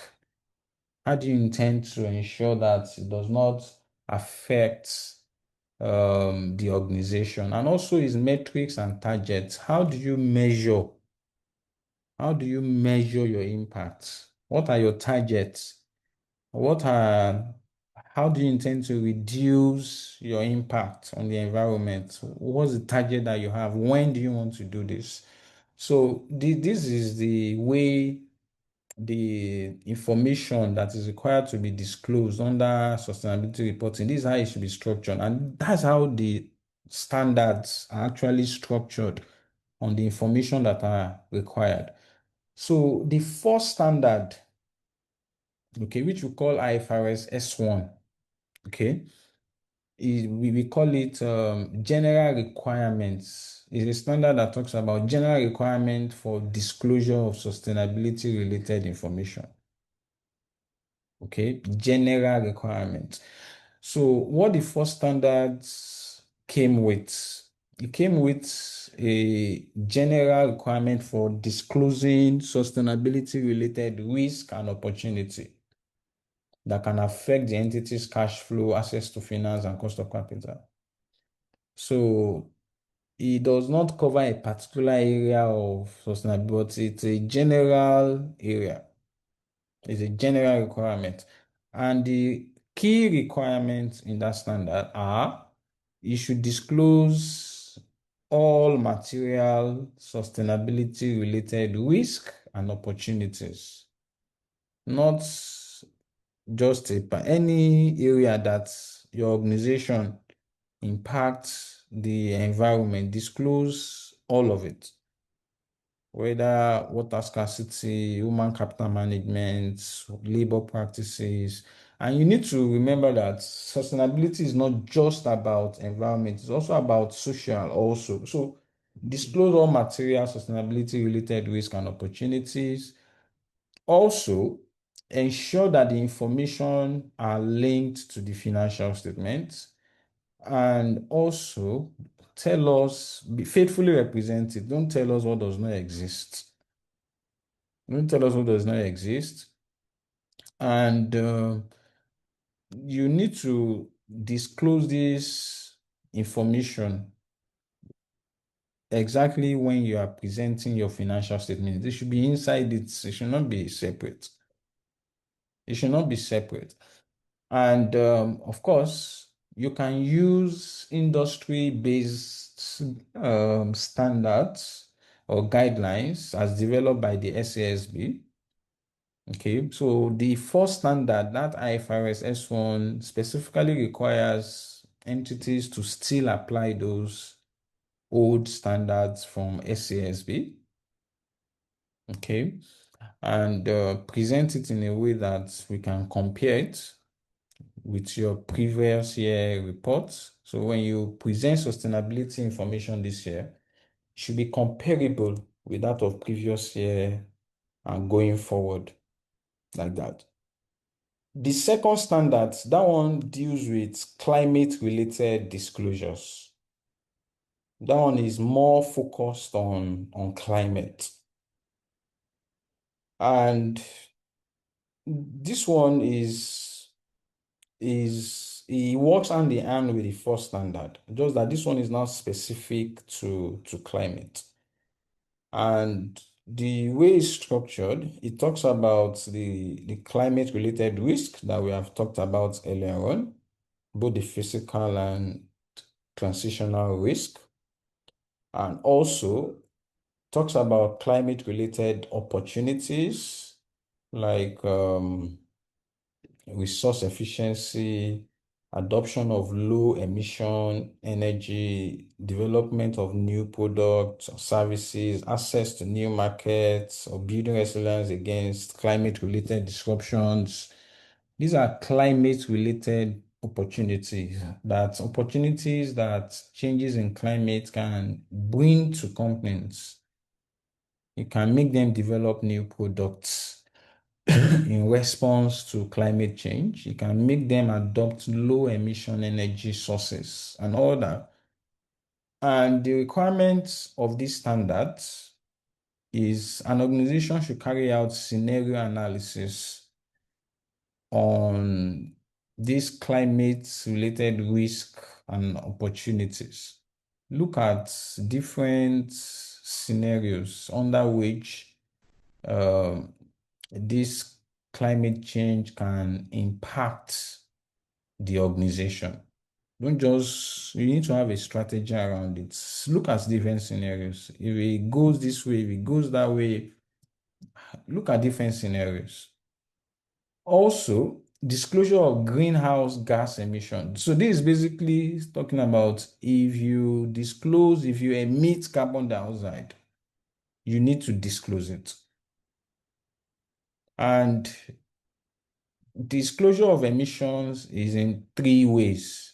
Is either is a direct emission from you, from the generator that you use in your factory, from the company's vehicles and all of that. So those are direct emission. And there is indirect, we call that scope 1.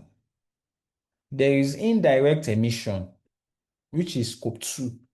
That's the one from if you buy electricity, for example, or you buy any products that you're using.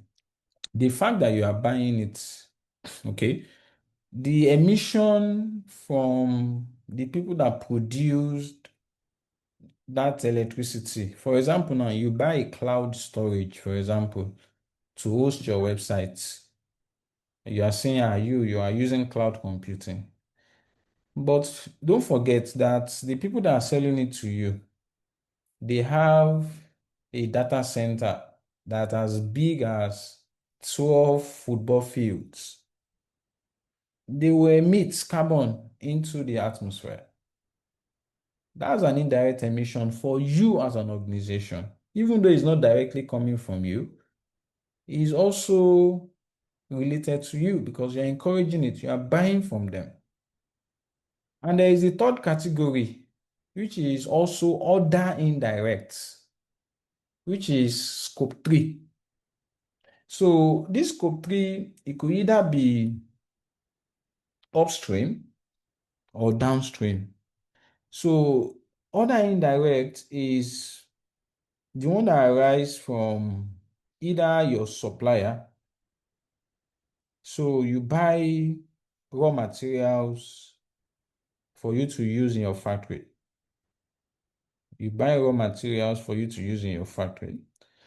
So if those your supplier that you buy it from, if they are emitting carbon dioxide, that is also related to, you need to disclose that also.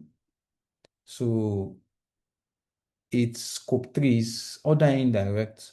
If you yourself, you eventually you produce your goods, you sell it to your customers. Your customer are using those goods.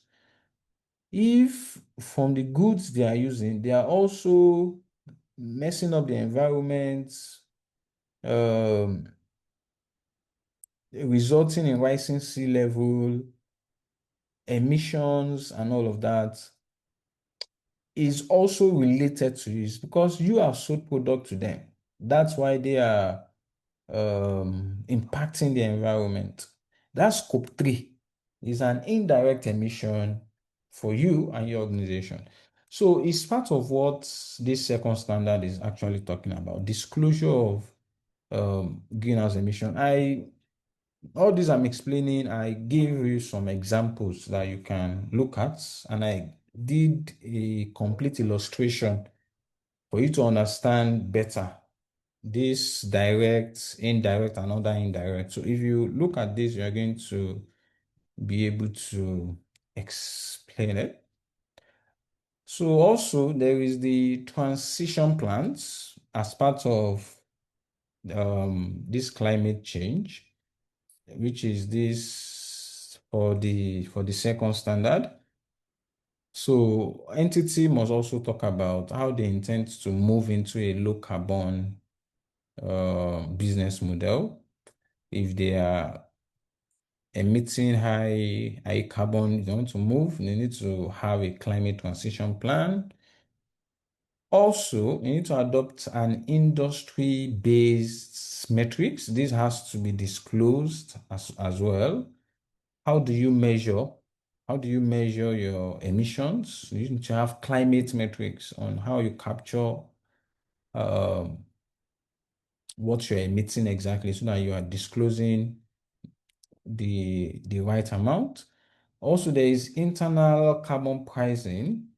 So some organizations usually they place a penalty.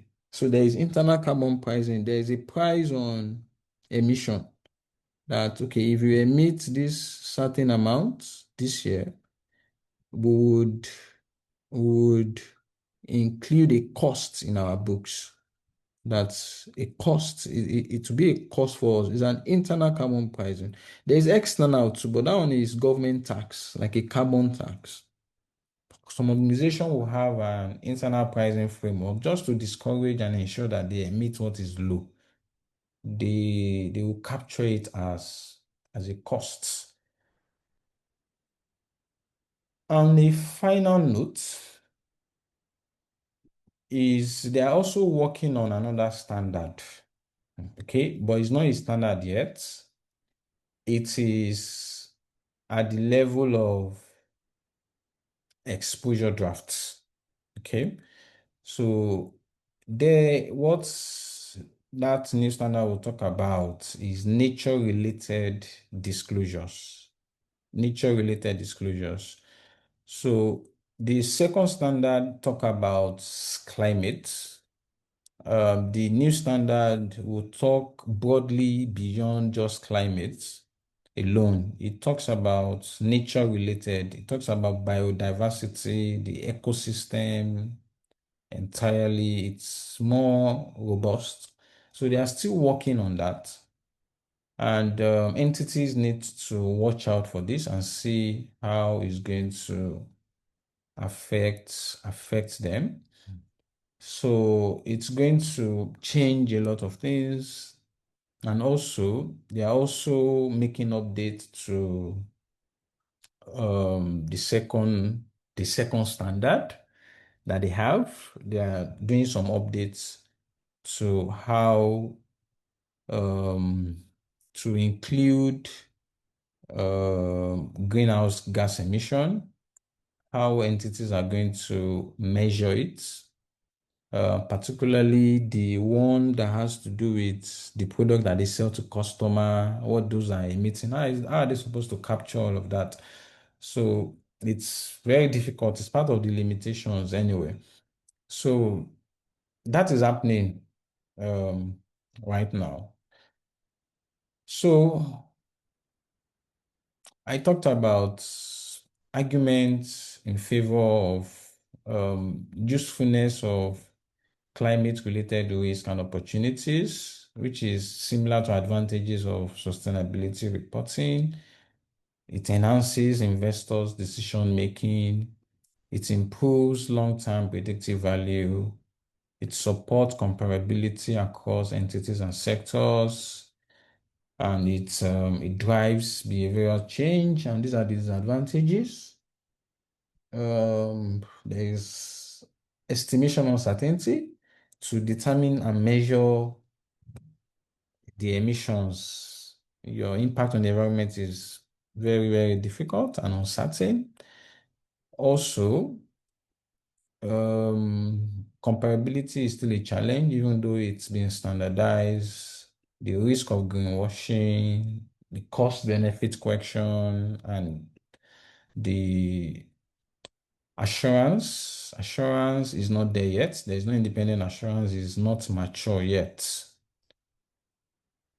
So in Nigeria,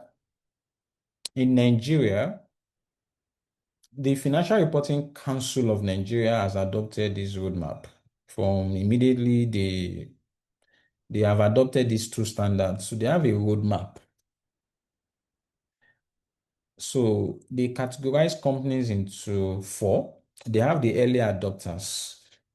So these ones are companies that would adopt the two standards from 31st December 2003, from period ending 31st December 2023. These are early adopters. So they can start adopting it. And there is the voluntary adopters, which will adopt these standards from period ending on or before 31st December 2026, which is this year. And there's the mandatory adopters, which is the period beginning on or after 1st January 2027. So by 1st January 2027, it becomes compulsory in Nigeria. And there is the public sector entity. So for this one, the timing will be communicated by FLCN at a later date. They have not informed us. When they are ready, they will let us know. So there is this readiness document that has to be submitted to FLCN.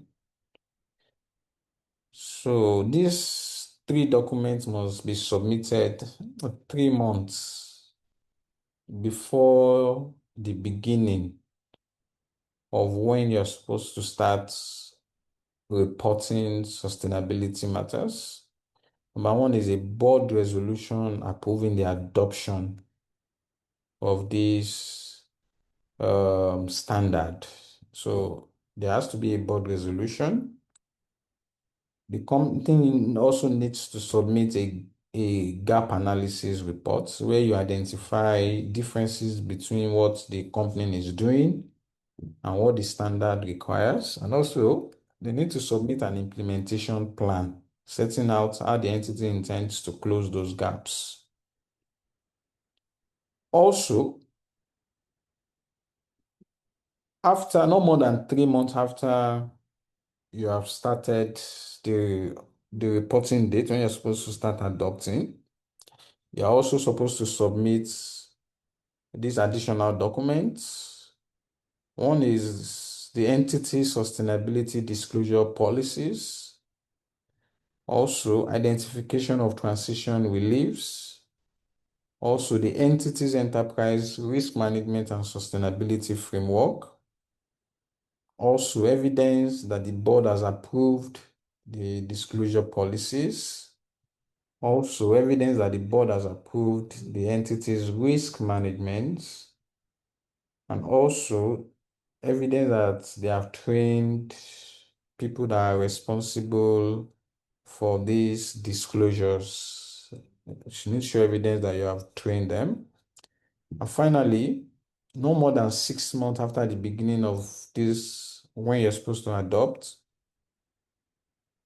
there has to be evidence that the entity itself and its professionals are actually registered with the FRCN, and you need to provide a description of the models used by the entity for scenario analysis. Also, need to identification of sustainability related and climate related risk and opportunities, and also evidence of establishment of a governance structure in place. And finally, is target and metrics set by the entity to manage and measure the risk and opportunities it has identified. So all of this document has to be provided. So, and there are other three: identification of the aspects of the entities report that requires updates, and also identifying current and anticipated effects of sustainability related risk and opportunities, and a description of the internal control the entity has established over its sustainability reporting. So ICANN has not really asked this area, so it's a potential part. So, and I also, what I did here is just to give you an example of how sustainability report is prepared. Okay, I just did an illustration. So usually the report is usually structured along those four core contents. That's how they structure the report. So governance talk about the people in charge. Strategy is how they have identified the risk. Risk management is how they have integrated it into their risk management framework. Metrics and target is how they measure it, and the target they have to reduce their direct and indirect emissions. Okay, so it has been asked severally what we have talked about, like last diet now at skills level. We're asked to define all this: value created, eroded, and preserved, reasonable and supportable information, connected information, fair presentation, reporting entity, risk management. So out of these six, discuss any five. So it's part of what I've discussed. So I've done the solution for you. So you can use this note to read that up. Also, in November 2025, they also asked it. I think these are the professional level. You can ask it in any of the levels because it's the same. We're asked to discuss key features of sustainability reporting, objectives and benefits of sustainability reporting, explain the importance of the activities of IASB to global sustainability reporting, 15 marks. So I've done the solutions for you here, which you can also go through. Also, in the same November, you have been asked to advise the company on the potential benefit and challenges of adopting this sustainability reporting standard, which is similar to just benefit of sustainability reporting and their challenges. So I just put benefit of adoption. But since they say write a report, so anytime they say prepare a report, just do a report for them from to date subjects. So you put the benefits because the mark is just how many marks? 5 marks. So you can do 2 benefits, 3 challenges, or you can do 2. I just did 3. These are things we have discussed, and also the challenges. Also, I think this is May, this is not November. In May 2025, they said you have been asked to advise the company in the oil and gas industry on the implication of exposure. Okay, the exposure draft I talked about, that nature-related disclosure that they are introducing. How is it going to affect the implication of it to a company in the oil and gas industry? Also, how can this company apply the concept of multiple capital? So we are going to talk about the 7 capital. And also we are asked to discuss the emergence of ISSB. So it's usually 15 marks in the exam and it's an area I feel you should. So this, I also help you put the solution here consistent with what you have learned today. So this is the summary of everything and further guides for you for your exam. So it's a wide area, right? And it's an area that you just have to take your time to look at it. You have to take your time to look at them as they are particularly um, relevant for your exams. It's something that is, you find them in section C, and they are even moving something that is frequent. So last diet, for example, at SBI, it wasn't asked, but you are going to find them asking it this diet. So this document I given you has the past questions. I've summarized most of the details that you need to know. So just have to make the effort to go through it. It's important. Is important. A 15 marks question is important. I don't know whether you understand how important that is. The kind of energy when I start teaching you IS 16, IS 38, and those other standards, you can sit down on them for a whole day reading it. And those ones, they are like maybe 2% of the syllabus or 1%, because it's just one standard. Okay. This one is 10%. So you can sit down on this one to a whole day and read it consistently until you are used to most of these things that we explained today. Okay, so that is it for sustainability, and that's the end of our first period. We overused our time in this first period because the discussion took longer than I didn't know I'm going to take this long on this area. So uh while you can stay online. Let's take a 15-minute break. Then we'll come and start this new topic, which is IS 1. This will not take us, I'm not sure it will take us 1 hour to finish. We would quickly discuss that. So Thank you, sir. let's come back by 6:15. I'll start up by 6:15. So just rest your head and let's get ready. So I'll see you guys later.